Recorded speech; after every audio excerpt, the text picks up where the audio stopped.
안녕하세요. 주변에 제 이야기라고 털어놓을 만한 사람도 마땅치 않고 그렇다고 가만히 있자니 마음 한켠이 갑갑하고 막막해서 누구한테라도 한번 쏟아내보면 마음이라도 풀리지 않겠나 싶어 그렇게 저희 이야기를 한번 사연으로 적어보내보게 되었습니다. 남편과는 연애 결혼을 했어요. 시댁에 처음 인사드리러 갔을 때 들었던 감정은 세상에 이렇게 화목한 가정이 또 어디 있을까 하는 느낌이었습니다. 시부모님도 제게 엄청 잘해줬고요. 처음 인사를 하러 간 자리였지만 저를 벌써 몇 번이나 본 사람인 만큼 편하게 대해주셨습니다. 분위기가 얼마나 좋았는지 그냥 그 자리에 저희 부모님도 오시라고 해서 그날 당장 상견례까지 끝내버리고 싶은 생각까지 들었죠. 그때까지만 해도 몇 년도 지나지 않아 이 화목한 가족이 너 죽네 나 죽네 하면서 파탄을 맞게 되는 지경까지 오리라고는 결코 생각조차 하지 못했습니다. 남편보다 2살 많은 신우도 그날 그 자리에 같이 있었어요. 성격도 좋고 배려심 깊은 모습을 보니 앞으로 내 결혼 생활에 있어서 시월드는 없는 거나 다름없구나 확신을 갖게 되었습니다. 적어도 앞에 시 붙는 사람들 때문에 고생할 일은 없겠구나 그런 생각이었죠. 분위기가 좋았던 만큼 몇 주 지나지 않아서 양가 상견례가 있었고 상견례 자리 또한 화기애애하니 좋았어요. 친정 부모님께서도 화목한 집안 분위기가 너무 좋아 보인다며 제가 좋은 집에 시집을 가는 것 같아 마음이 놓이신다며 안도하셨죠. 상견례가 끝난 만큼 결혼 준비도 빠르게 진행되었어요. 그런데 그러다가 그동안 전혀 생각도 못했던 사실을 하나 알게 되었습니다.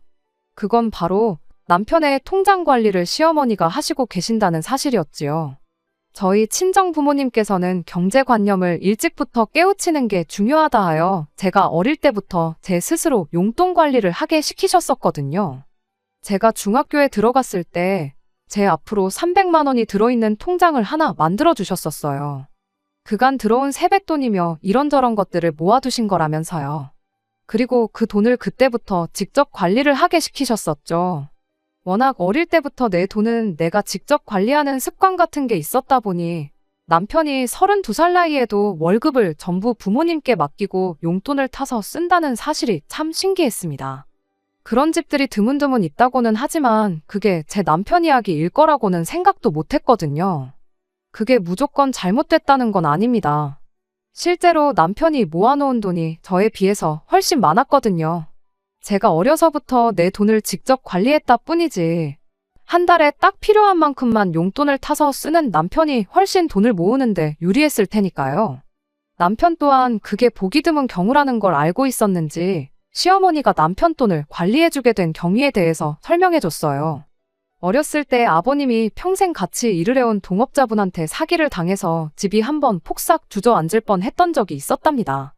그때 시어머니가 아버님한테서 경제권을 가져왔고 어찌저찌 그때 생긴 빚도 다 갚아내고 말 그대로 집안을 다시 일으켜 세우셨다고 해요. 그때부터 온 가족 경제권은 시어머니가 갖고 관리를 하게 되었다고 합니다. 신우 또한 아직도 시어머니께 모든 돈 관리를 맡기고 있고 누나가 모아놓은 돈은 자기보다 훨씬 더 많다면서 동시에 시어머니와 신우 자랑까지 저한테 해주더군요. 남편이 모아놓은 돈이 워낙에 넉넉했다 보니 결혼 준비하는 데 있어서 그렇다 할 어려움은 없었는데 한 가지 고민이 있었습니다.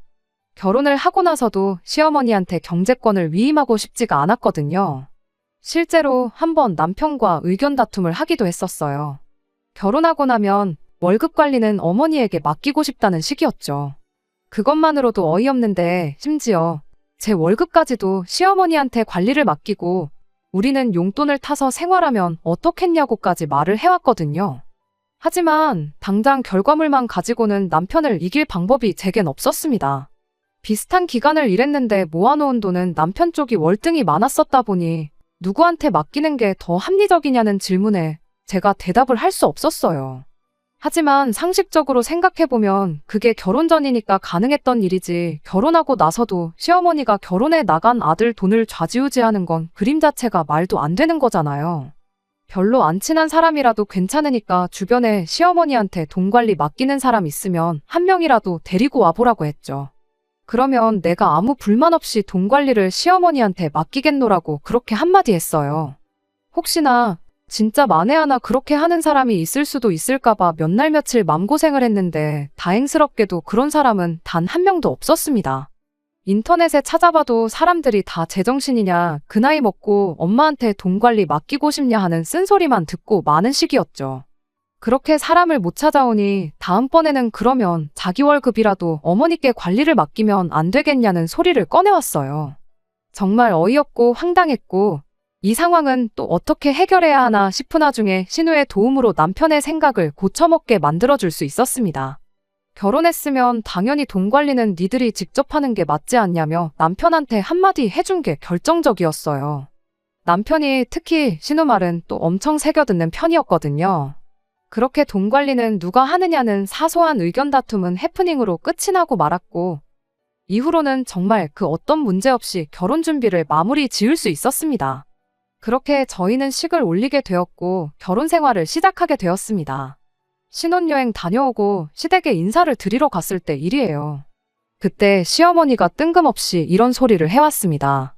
주변 분들이 딸이랑 여기저기 놀러 다니는 거 보면 그게 그렇게 부러울 수가 없었다면서 제가 이 집의 며느리가 된 만큼 앞으로 저를 딸처럼 대해줄 테니 가깝게 지내면서 시간 나면 여기저기 같이 놀러 다니자 하는 이야기를요. 일부러 제가 삐딱선을 타겠다는 건 아니지만 고부관계를 굳이 모녀관계처럼 지내자는 그 말이 솔직한 말로 제가 친정어머니를 챙기듯 당신도 똑같이 잘 챙기라는 소리로밖에 들리지 않았어요. 그리고 무엇보다 주변 분들이 딸이랑 놀러 다니는 이야기를 꺼내셨으면 그건 저한테 할 이야기가 아니라 진짜 딸인 신우한테 해야 할 이야기가 아닌가 싶었어요. 신우가 직장 근처에 따로 혼자 나가서 살고 있긴 했지만 그렇다고 시댁에 큰맘 먹고 와야 할 만큼 멀리 사는 것도 아니었거든요. 진짜 딸을 바로 옆에 두고 왜 굳이 저를 딸처럼 대해주면서까지 같이 어딜 놀러 다니려고 하시는지 저는 도무지 이해가 가질 않았습니다. 며칠 지나지 않아 신우를 만났을 때 그때 그 이유를 알게 되었어요. 그때 결혼 전에는 몰랐던 사실도 몇 가지 알게 되었죠. 일단 시어머니가 직장이 따로 없으십니다. 시어머니가 저희 친정어머니랑 연배가 비슷하신데 그래서 그랬나 막연히 시어머니가 당연히 일을 하고 계실 거라 생각했었어요. 게다가 아버님 때문에 집이 한번 어려웠던 적이 있다고 했었잖아요. 그렇다 보니 저는 당연히 어머님 아버님 두 분이 엄청 고생해서 그 어려움을 함께 극복했었구나 그렇게 생각을 했었는데 그게 아니었던 거죠. 아버님이 투잡 쓰리잡 뛰면서 엄청 고생해서 일을 하셨고 신우 또한 고등학교 졸업하자마자 대학 가는 거 포기하고 생활 전선에 뛰어들어 그렇게 해서 그때 생긴 빚을 정리할 수 있었던 거랍니다.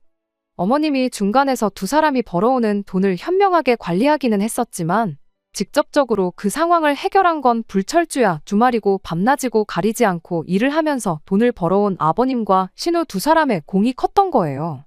시어머니가 이따금씩 일을 나가긴 했지만 그건 정말 도무지 심심해서 안 되겠다 싶을 때 아는 분들 하는 일 도와주러 몇 번 나가서 일당으로 얼마씩 받아오는 게 전부였다고 합니다.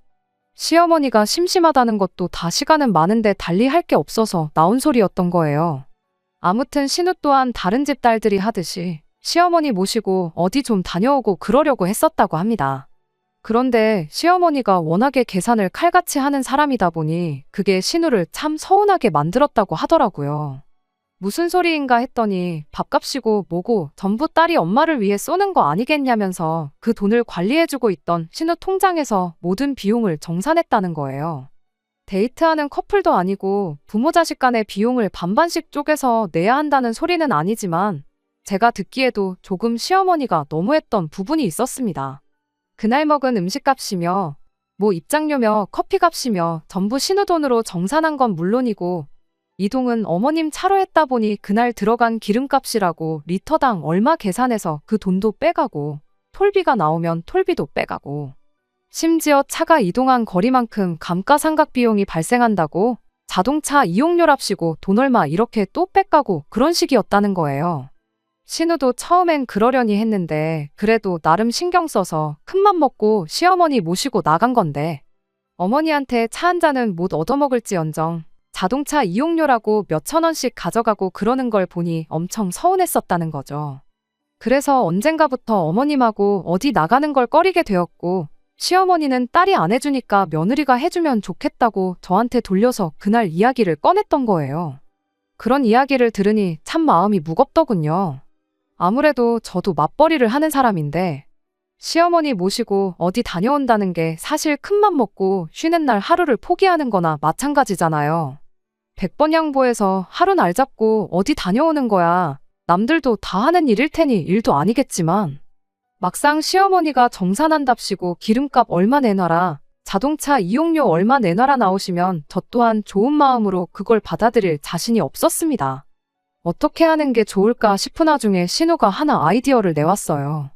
우리가 시어머니를 모시고 어디 다녀올 게 아니고 시어머니가 직접 어디를 다녀오시게 만들어서 심심할 틈을 안 만들어주면 되는 거 아니겠냐는 아이디어였지요.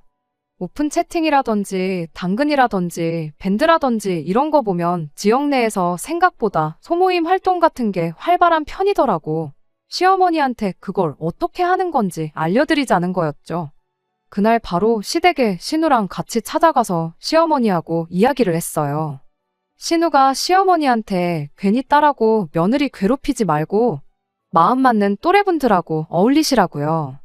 어머니한테도 그 편이 더 즐겁고 재밌지 않겠냐고 했더니 시어머니도 이내 수긍하시고는 신우한테 어플 사용 방법부터 이런저런 걸 배우셨지요. 시어머니 또한 그런 식으로 마음 맞는 사람들 만나 외부 활동하는 게 신세계였던 것 같아요.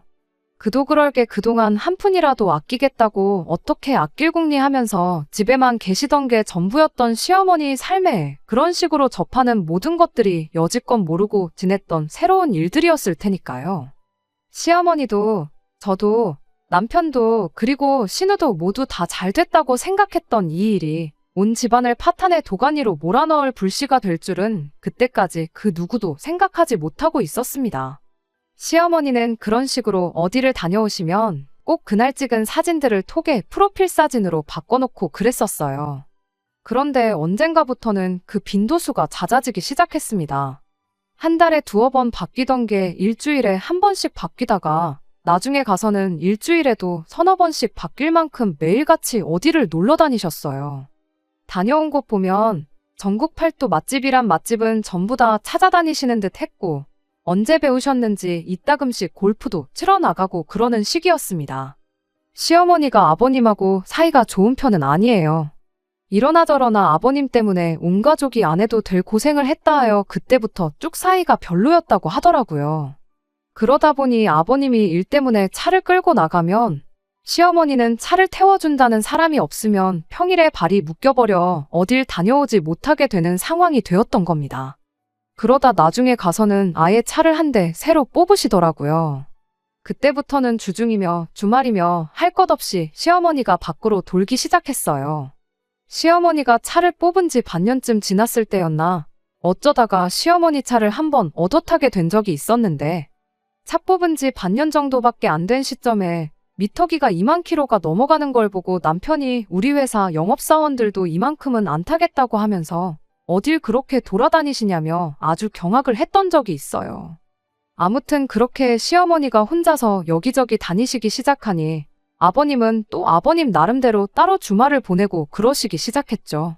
주말이면 혼자 낚시를 나가서 짧게는 당일치기, 길게는 2박 3일로 해서 혼자 낚시를 다녀오시고 그러는 시기였는데 그때까지만 해도 제가 잘 몰랐다 보니 어머님이 여기저기 놀러 다니시는 만큼 아버님은 검소한 여가 생활을 즐기시는구나 그렇게 생각했습니다. 알고 보니 낚시라는 취미가 장비값에 낚싯배 대여료에 이것저것 다 따지면 거의 골프만큼 돈이 들어가는 취미였다는 걸 알게 된 건 일이 다 터지고 나서였지만요. 아무튼 문제는 그렇게 시간이 지나 어느덧 저랑 남편이 결혼 생활을 시작한 지도 3년이 되어가는 얼마 전이었습니다. 난데없이 걸려온 신우 좀 말려달라는 시아버지 전화에 헐레벌떡 뒤도 안 돌아보고 시댁으로 출발을 했어요. 아버님이 워낙에 말수도 없고 그러신 분인데 그런 분이 다급한 목소리로 그런 말을 하니 대번에 무슨 일이 나도 엄청나게 큰일이 났다는 건 안 봐도 알 수 있었습니다. 그렇게 허겁지겁 시댁에 도착하니 집안 꼴이 말도 아니었어요. 신우는 바닥에 드러누워서 우는 건지 웃는 건지 거의 반 미친 사람 소리를 내며 거친 숨만 내쉬고 있었고 시어머니는 어디 간 건지 보이지도 않고 아버님 혼자 거실에서 뻐끔뻐끔 담배 연기만 쏟아내고 있었습니다. 무슨 일이냐고 여쭤봐도 아버님은 그냥 숨만 깊게 들이쉬었다 내쉴 뿐 아무 말도 하지 않고 있었어요. 거의 혼절하기 직전인 상태의 신우를 부축해 일으켜 세운 뒤 무슨 일이냐 물어봤지만 실성한 사람처럼 넋만 놓고 있을 뿐 아무 대답도 들을 수 없었습니다. 안쪽에서 인기척이 들리는 걸 보니 시어머니가 방에 계신 듯 싶어서 문 열고 들어가 이게 다 무슨 상황이냐 물었습니다. 그랬더니 시어머니가 돈이 좀 필요해서 지 돈 조금 쓴 거 가지고 저 지랄을 떤다면서 아주 자식 농사 잘못 지었다고 어떻게 자식이 돼서 부모한테 쓰는 돈이 아깝다고 아주 연병을 떨고 있다고 신우한테 심한 소리를 하는 거예요. 그게 무슨 소리냐 물어봐도 시어머니는 네 누나한테 물어보라며 대답을 피하고 계속 성질만 부리셨습니다. 그러면서 저희한테 니들도 똑같은 새끼들이라며 언성을 높이기 시작했어요. 여지껏 키워준 은혜 생각하면 당신한테 고맙다고 억만금을 갖다 바쳐도 모자랄 판에 돈 얼마 좀 썼다고 어떻게 저렇게 나올 수가 있냐면서 니들도 부모한테 돈 아끼고 사니까 부자가 되더냐, 니들만 잘 사니까 밥이 잘 넘어가더냐 하면서 큰 소리를 내셨죠. 다 자업자득이라고 부모한테 돈 한 푼 쓰는 게 아까워서 저러는 꼴을 보니까 자식 새끼 키워봐야 아무 소용 없다는 게 무슨 말인지 알겠고 당신도 인생 잘못 살은 것 같다고, 인생 더 살아봐야 뭐 하겠냐며 콱 죽어버려야겠다고 부모가 죽는 꼴을 봐야 자식들 맘이 풀리겠다면서 가슴을 쾅쾅 내리치시더군요. 결혼 준비할 때 봤던 그 모두가 본받아야 한다고 생각했던 화목한 가정의 모습은 온데간데 없고 자식한테 육두문자가 섞인 욕을 써대는 어머님을 보고 정말 충격이었습니다. 저희가 있다고 해서 시어머니 마음이 풀리겠다는 생각도 안 들어서 다시 거실로 나왔죠. 그렇다고 뭐 뾰족한 수가 있는 건 아니었어요. 몇 분 기다리지는 않았지만 늘어나는 건 집안을 가득 채우는 시아버지 담배 연기뿐이었고 높아지는 시어머니 성질 부리는 소리뿐이었습니다. 달리 저희가 왔다고 해서 뭐가 해결될 기미는 보이지 않아서 그냥 돌아가는 게 낫겠다는 생각이 들어 자리에서 일어났어요. 그런데 또 신우를 저렇게 두고 가기는 뭐해서 신우를 부축해 나와 저희 집으로 데리고 갔습니다. 집에 도착해 신우한테 따뜻한 차 한 잔 내어주고 신우가 안정을 되찾기를 기다리고 있었어요. 어느 정도 시간이 지나고 나서 남편이 신우한테 대체 엄마가 누나 돈을 얼마를 썼길래 그러는 거냐고 말을 꺼냈죠. 신우가 반쯤 자포자기한 심정으로 대답을 하더군요. 땡전 한 푼 남기지 않고 몽땅 다 써버렸다고요. 저도 남편도 그게 진짜냐고 몇 번을 확인했어요. 듣고도 믿을 수가 없는 말이었거든요. 신우가 집안 형편 때문에 대학도 못 가고 바로 일선에 뛰어들었어야 했다 보니 돈 욕심이 대단한 사람이에요. 게다가 이미 처음 사회생활 시작했을 때부터 빚 갚는데 조금이나마 더 보탠다고 투잡이고 쓰리잡이고 돈 되는 일은 다 했다 보니 안정적인 직장을 가진 뒤에도 시간이 남으면 부업이다 뭐다 하면서 남들 여가 시간 보내는데 쓰는 시간을 돈 버는데 쓰는 그런 사람이었습니다. 고졸이니만큼 벌이가 별로긴 했지만 돈 한 푼 허투루 쓰는 법이 없었고 심지어 시어머니한테 용돈만 타서 생활하고 있었다 보니 저희들 결혼할 시점에 신우한테는 저희 두 사람 돈을 합친 만큼의 돈이 모여 있었어요. 그 후로도 쭉 회사 생활하며 투잡 쓰리잡을 뛰었으니 시어머니가 몽땅 썼다는 그 돈을 액수로 환산해보면 최소 4억은 되었을 겁니다. 그리고 시어머니는 신우가 거의 20년 가까운 세월간 모아온 그 돈을 3년 만에 날려먹은 거였지요. 자포자기한 건지는 모르겠지만 신우가 생각보다 그 상황을 빨리 받아들이고 자리에서 일어났어요. 이렇게 신세한탄해봐야 없어진 돈이 돌아오는 것도 아니지 않냐고 그냥 새로 시작하는 마음으로 내일부터 다시 열심히 살아야겠다며 괜히 안 좋은 모습 보여줘서 미안하다고 한마디 하고 집으로 돌아가더군요. 한 번 모았는데 두 번은 못 모으겠냐며 아무렇지도 않다고 강한 척하긴 했지만 실은 속이 얼마나 타들어가겠나요. 저는 아마 평생을 가도 그 기분을 이해할 수 없을 만큼 큰일인데 말이에요. 그리고 제가 보기에도 신우가 그렇게 안쓰러울 수가 없었는데 누나를 그렇게 잘 따르던 남편은 또 오죽했겠나 싶었습니다. 하지만 이 사건이 저희 결혼 생활에까지 영향을 끼칠 거라곤 생각도 못했어요. 신우가 그렇게 된 걸 보고 한편으로는 그래도 결혼할 때 남편 경제권을 가지고 온 건 정말 잘한 일이구나 그렇게 생각을 했었습니다. 그런데 남편은 저와 생각이 달랐다는 게 문제였어요. 며칠 전 남편이 잔뜩 무게를 잡고는 저한테 할 말이 있다고 잠깐 이야기 좀 나누자고 저를 부르더군요. 현실에서나 드라마에서나 저렇게 무게 잡고 이야기 좀 하자고 하면 좋은 이야기가 아닌 게 100%인 걸 알았다 보니 좋은 예감이 들지는 않았어요. 그런데 아니나 다를까 남편이 얼토당토하는 말을 꺼내는 겁니다. 아무리 생각해도 그냥 넘어갈 일이 아닌 것 같다며 우리 집을 팔아서라도 신우한테 2억을 줘야겠다는 말을 해왔으니까요. 남편 말이 끝나기가 무섭게 그게 무슨 말도 안 되는 소리냐고 따져 물었어요. 그랬더니 남편이 너도 일이 이렇게 된 데에는 책임감을 느껴야 하는 거라면서 제 탓을 하기 시작하는 거예요. 저희가 시어머니한테서 경제권을 받아오지 않았더라면 시어머니한테 계속 돈 관리를 맡겼더라면 누나 돈이 적어도 절반인 2억은 남아있을 거 아니겠냐는 소리였지요. 일이 이렇게 된 데에 책임을 통감하고 그 부담을 절반씩 나눠지는 게 이치에 맞다며 집을 정리해서 기어이 누나한테 돈 2억을 해줘야겠다는 겁니다. 남편한테 미친 소리 좀 하지 말라고 했어요. 말이 절반 나눠서 2억이지 우리 돈까지 시어머니 소나귀에 있었다면 형님 돈 4억에 우리 돈까지 해서 피해가 따블따따블이 되었을 거다 했지만 남편은 끝까지 제 말을 귓등으로 들을 뿐 들은 척도 하지 않았습니다. 우리 돈은 어차피 결혼할 때 다 쓰지 않았냐고 그때 시어머니한테 돈 관리 맡겼어도 잘 모아봐야 7천 8천 정도가 전부였을 거 아니겠냐 했죠. 계산이 그렇게 되나 싶었는지 남편이 잠깐 생각하다가 어머니가 돈 관리를 해주셨으면 아마 1억 5천은 모았을 거다 하면서 그럼 못해도 신우한테 1억 5천은 줘야겠다며 끝까지 신우한테 돈을 줘야겠다고 그 고집을 꺾지 않는 거예요. 저는 죽어도 그렇게는 못하겠다고 남편을 말렸지만 남편은 끝까지 저렇게 신우를 내버려 둘 수 없다며 고집을 부렸고 나중에 가서는 그럼 저랑 이혼을 불사해서라도 신우한테 돈을 주겠다는 말까지 꺼내왔습니다. 결혼할 때 남편이 더 많이 해오긴 했지만 그래도 자기가 이혼하자고 하는 거니 재산분할 절반을 해주겠다고요. 그리고 자기는 그렇게 해서라도 신우한테 최대한 자기가 해줄 수 있는 만큼을 해줘야겠다는 겁니다. 그렇게 남편과는 결론을 내지 못한 채 혼자 고민하다가 이렇게 사연까지 적어보내게 되었습니다. 저도 신우가 안쓰러운 건 맞지만 돈은 시어머니가 쓴 건데 왜 저희 집이 파탄이 나게 생긴 건지 아직도 억울하고 도무지 이해가 가지 않아요. 속은 말이 아니겠지만 그래도 신우도 가만히 있는데 괜히 지 혼자 나서서 저러는 남편도 이해가 가지 않고요.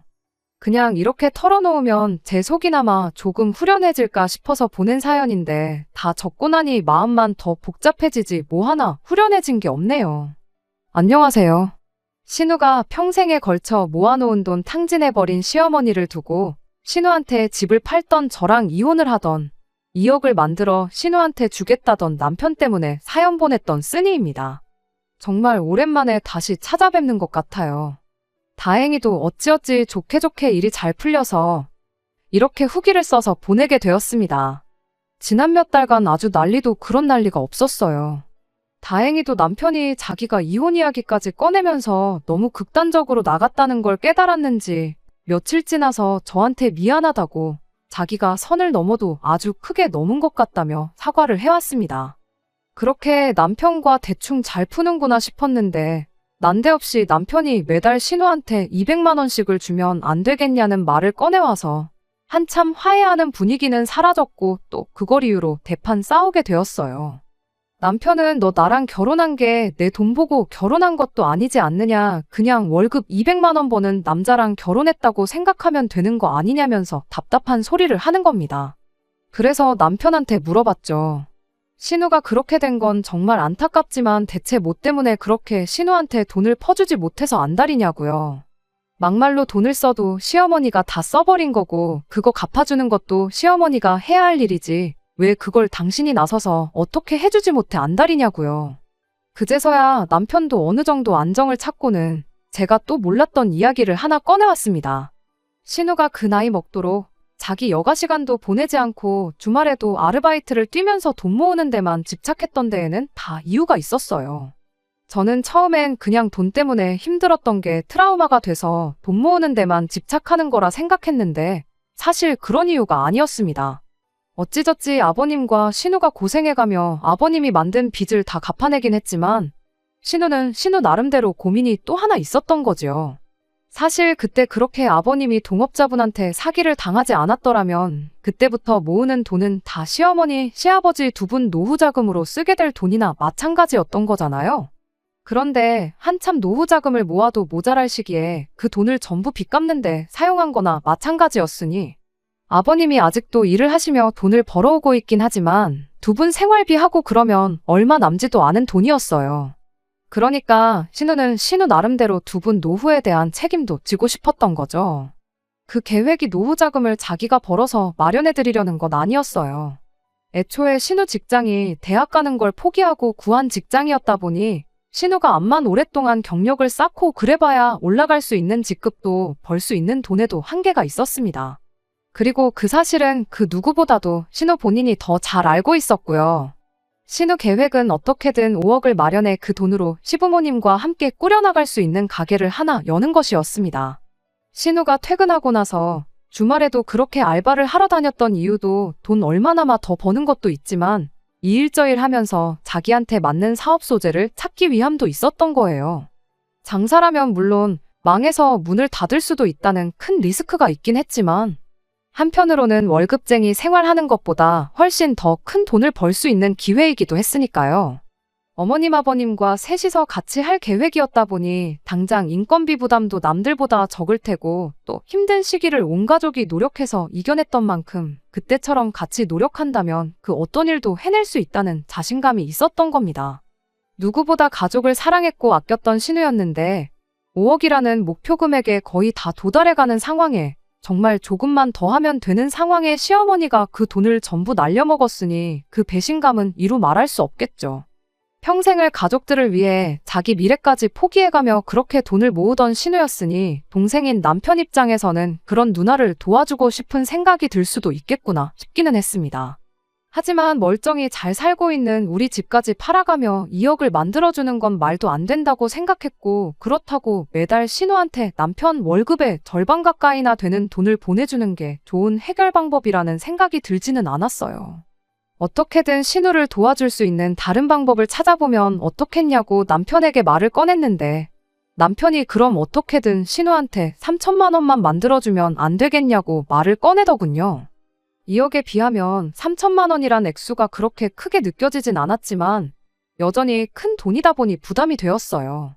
그리고 3천만 원을 도와준다고 한들 그 10배가 넘는 돈을 날려먹은 신우한테 그 어떤 도움이 되지도 않을 것 같았죠. 그런데 남편이 또 하나 제가 몰랐던 옛날 이야기를 하나 또 해주더라고요. 사실 남편이 대학에 들어갈 나이가 되었을 때 시부모님은 남편한테도 대학에 들어가지 말고 네 누나처럼 일해서 집에 돈을 보태라는 식으로 말을 했었답니다.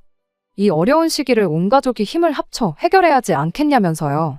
남편도 그렇게 대학 가는 건 반쯤 포기하고 있었는데 신우가 그때 나서서 남편을 도와줬다고 해요. 자기가 일을 몇 개라도 더 할 테니 동생 대학은 보내주면 안 되겠냐고요. 그렇게 신우가 나서서 시부모님을 설득한 끝에 남편은 무사히 대학에 갈 수 있었답니다. 남편은 고등학교를 졸업하자마자 자원에서 군입대를 했고 그동안 신우가 어떻게 남편에게 1,000만 원을 모아서 남편 학비를 내줬다고 해요. 그 이후에는 남편도 아르바이트를 하면서 자기 생활비와 학비를 보태긴 했지만 그때 신우의 도움이 없었다면 지금의 자기도 없었을 거라며 그때부터는 눈물까지 보이기 시작했습니다. 그때 당시 1,000만 원이면 지금 3천만 원쯤 하지 않겠냐며 자기가 앞으로 3년 동안 용돈 한 푼 안 받고 살 테니 어떻게든 당장 그 돈을 마련해주자고 하는데 그 이야기를 듣고 나니 신우를 도와주지 않을 수가 없었어요. 어차피 도와주기로 한 거 멀쩡한 집까지 팔아가며 2억까지는 못해줘도 도와줄 수 있는 최대한 도와주자고 했습니다. 그렇게 저희가 결혼하고부터 모아놓은 돈 8천만 원을 전부 신우한테 주면 어떻겠냐고 남편한테 물어봤지요. 남편은 자기가 혹시 잘못 들었다고 생각한 건지 저한테 방금 뭐라고 했냐며 다시 물어왔어요. 그래서 다시 한번 말해줬습니다. 형님하고 당신 사이에 그런 사연이 있었는지는 몰랐다고요. 당신이 가장 힘들었을 시기에 신우가 당신을 도와줬는데 그냥 넘어가는 건 아닌 것 같으니 대신 우리 결혼하고 나서 모아놓은 8천만 원을 신우한테 주자고 했죠. 돈은 다시 모으면 되는 거지만 은혜는 때를 놓치면 갚을 수 없는 것 같다고요. 그렇다고 해서 집 팔아서 2억을 해주겠다느니 이혼까지 불사하겠다느니 형님한테 월급의 절반을 주겠다느니 헛소리 짓거린 건 용서해줄 생각 없으니 앞으로 결혼 생활하면서 만회하라고 했어요. 남편은 저한테 몇 번이고 고맙다고 말하면서 한두 방울 흘리고 있던 눈물을 펑펑 쏟아내기 시작했지요. 그렇게 저희는 그 주 주말이 돼서 신우네 집으로 향했고 신우에게 이 이야기를 꺼냈습니다. 신우는 니들 지금 미쳤냐며 그 돈을 내가 어떻게 받겠냐고 하면서 내 나이가 몇인데 자기 앞가림은 자기 혼자 할 수 있으니 걱정도 말고 신경 쓰지도 말라고. 한 번 모아본 돈인데 두 번은 못하겠냐며 한사코 거절을 해오더군요. 그래서 신우한테 똑같이 말해줬어요. 그때 당시 우리 남편 대학 보내주겠다고 20살 조금 넘은 나이로 집에 생활비 보태면서 만들어준 1,000만 원이 둘이서 쓰고 싶은데 다 쓰고 모은 8천만 원에 비할 수나 있겠냐고. 우리도 한 번 모아본 돈이니 두 번 못 모을 거 없으니 그냥 받아달라고 했습니다. 사실 돈만 준비했던 게 아니에요. 저희 친정부모님이 노후 대책으로 상가 몇 개를 가지고 계시는데 마침 그중 하나가 올해 말까지만 장사를 하고 다른 곳으로 옮겨가게 되었거든요. 그래서 친정부모님한테 특별히 부탁드려서 거기에서 신우가 가게를 하나 차릴 수 있게 도와달라고 부탁을 드렸었고 전후 사정을 들은 친정부모님께서 흔쾌히 그렇게 하기로 해주셨어요. 가게가 빌 때까지 시간이 아직도 반년 가까이 넉넉한 편이다 보니 신우는 그때까지 무슨 사업을 시작할지 구상하고 필요한 만큼 돈을 더 모으기만 하면 되는 상황이 되었던 겁니다. 그때까지 강한 척만 나던 신우도 끝내 눈물을 보였어요. 그렇게 한참 동안 서로 고맙다고 부둥켜 안고 몇 시간을 눈물바다를 이루었네요. 텅 비어버린 통장 잔고를 보면 1,000만 원 정도는 남기고 줄 걸 그랬나 싶을 때도 있긴 하지만 이 결정에 후회는 없습니다. 말했다시피 돈이야 또 모으면 그만이니까요. 나중에 저희가 똑같이 어려운 상황에 처하게 된다면 분명히 신우가 발벗고 나서서 도와줄 거라고 확신합니다. 힘들 때 기댈 수 있는 가족은 돈 주고도 못 사는 거 아니겠어요? 아무튼 이렇게 신우의 문제는 정리되었어요. 그러다 조금 더 시간이 지나서 알게 된 사실이 하나 또 있는데 시어머니도 놀러 다니는 데만 그 돈을 전부 탕진한 것은 아니었습니다. 처음에는 놀러 다닐 돈이 없어서 신우 돈을 조금씩 빼서 쓴 건 사실이었는데 그 돈을 전부 써버리게 된 건 그렇게 모임을 다니면서 알게 된 어떤 한 사람 때문에 벌어진 일이었더라고요. 좋은 투자처가 있다며 투자 제안을 하나 받으셨다는데 시어머니 딴에는 노후 자금도 없는 상황에 나중에 자식들 손 벌리고 싶지 않으니 어떻게든 신우가 모아놓은 돈을 불려서 그 돈으로 당신 노후 자금을 만들어 볼 생각이었었나 봅니다. 하지만 애석하게도 그 사람은 그냥 그런 식으로 친해진 사람들 등쳐먹는 걸 업으로 먹고 사는 사기꾼이었던 게 문제였던 거지요. 무슨 상황이었던 간에 자식 돈을 그렇게 날려먹은 시어머니가 용서받을 길은 없겠죠. 과거에 아버님이 거의 20년 세월을 함께해온 동업자분한테 크게 사기를 당했을 때 시어머니가 그 인간의 뭘 믿고 돈을 내준 거냐며 사기당한 아버님을 그렇게 질책을 했었다 해요.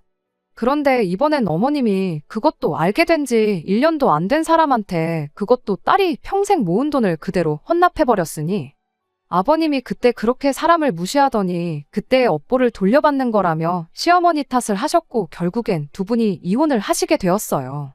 어머님이 놀러 다닌다고 그때부터 똑같이 노후 자금 생각 안 하고 밖으로만 돌던 아버님 또한 잘한 건 없다고 생각하긴 하지만 그래도 시어머니와 이혼하면서 분할받은 재산 중 일부를 신우한테 증여해주고 지금은 혼자 방 한 칸 얻어서 지내고 계십니다. 아버님이야 그동안 집에 빚 만든 거 책임진다고 정말 안 해보신 일이 없을 정도로 경험도 많고 생활력이 강하신 분이지만 평생 집에서 살림만 해오신 시어머니가 혼자서 어떻게 얼마 안 되는 분할받은 재산으로 살아가실지는 모르겠어요.